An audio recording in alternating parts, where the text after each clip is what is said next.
IDF Widows and Orphans organization is the sole organization recognized by the State of Israel to represent and offer support to the widows and the children of the IDF fallen soldiers, also the security forces such as Mossad, Shin Bet, and police.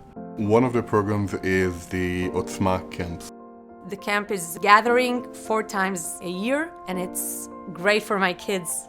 They go and have fun with kids that experience their grief, and they have friends for life.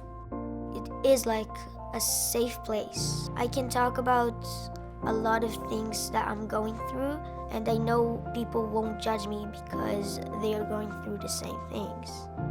I think this organization is a home for me and for my kids. It's a place to walk through this path of life after death, and I cherish it. And I'm thankful for everyone allowing it to happen.